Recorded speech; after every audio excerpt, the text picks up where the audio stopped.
misaotranao Jesosy malalo satria zao fotoana mamizao ianaranay antongotrao izahay izay mpianatrao koa mitenenare Jesosy malalo izahay iaino tsaranao ka iroteny avy aminao itoetsapetsaka ao amponay ao koa mitenenare Jesosy malalo izahay iaino tsaranao ka iroteny avy aminao itoetsapetsaka ao amponay ao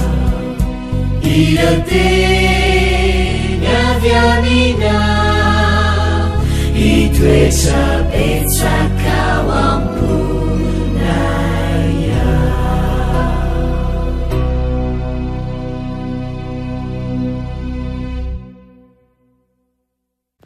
Faly miarabantsika tsirairay avy indray tonga eto amin'ny lesona ho an'ny tanora zokiny isika ny telaby 20 volana oktobra ity dia mpiandohana dia mirahary ny soa mandrakariva ho anao izay manaraka an'izao fandaran'izao iara ivavaka isika ry Andriamanitra tsara indrindra mbola misaotra anao izahay no ny amin'ny fitantananao sy ny fanambinanao ny tsirairay avy misaotra anao ihany koa satria mbola eto izahay dia taratry ny fitiavanao sy ny fiahianao anay tsirairay avy izao indrindra izahay izay miaino izay fandaran'izao tea ahay sy handray ny toromarika avy aminao indray izahay ankehitriny koa dia foazo ny foamam-pananay handray izany anaran'i Jesosy amen. Lohateny lesona antsika androany dia manao hoe ny filazana an'i Jesosy. Ny filazana an'i Jesosy. Mampiasa ny teny hoe filazana an'i Jesosy ny Apokalipsy 12. Inefatra manko no ahitana an'ireo tenindreo amin'ny boky io ary azo adika amin'ny fomba roa raha tsy pipitenenana izany.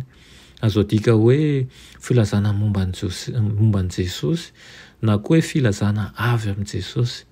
Rehefa jerentsika manko ny fotoana rehetra izay ampiasana an'izany amin'ny Apokalipsy dia ilay hevitra faharoa ny hita fa mitombina kokoa ilay hoe fanambarana avy amin'i Jesosy ho an'ny fiangonana. Maneho ny fisainan'i Kristy izay mikasika an'ireo toe-javatra ho avy ny bokin'ny Apokalipsy. Hoy manko ny Apokalipsy 17:10 manao hoe fa ny filazanan'i Jesosy no fanahy ny faminaniana.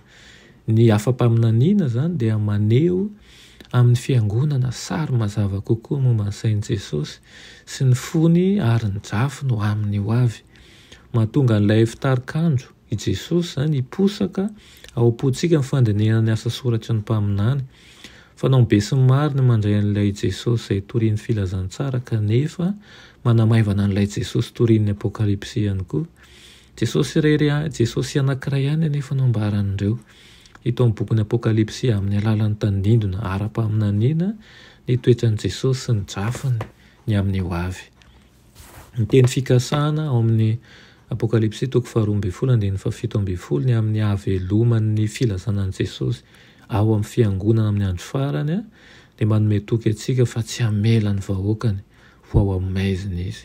Natolony ny fanomezam-pahasoavan'ny faminaniana mba hanampy ny fiangonana amin'ny andro farany hiatrika an'ireo fiaikana lehibe maro izay tsy mbola natrehan'ireo taranaka tany aloha.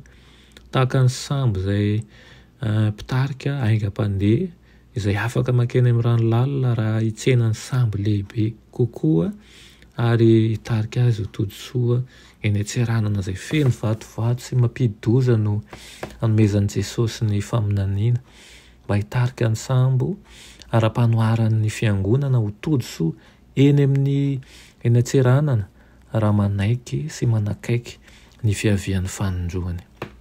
Saintsainy ny toko sy fototsy ity lesona ity ary jereo izay miresaka ny Jesosy ao anatin'izany.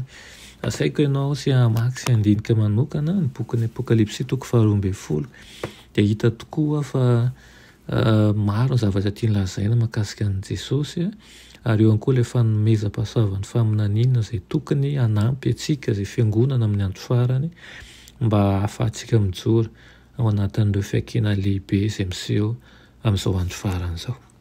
Dia mba ho tahinana izany teny izany ary ihany koa hampahazoto antsika andinika ny bokin'ny fanahy faminaniana sy hahatonga antsika hatoko bebe kokoa izay voalaza ny soratra masina. Amen.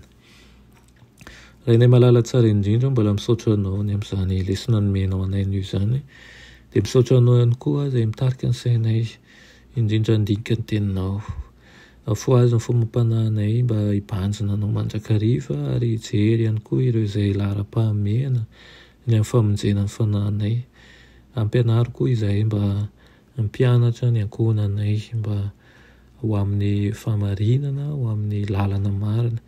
Ny fanahinao masina no angatanay mba ho arotsaka ao aminay tsirairay avy. Amin'ny anaran'i Jesosy. Amen.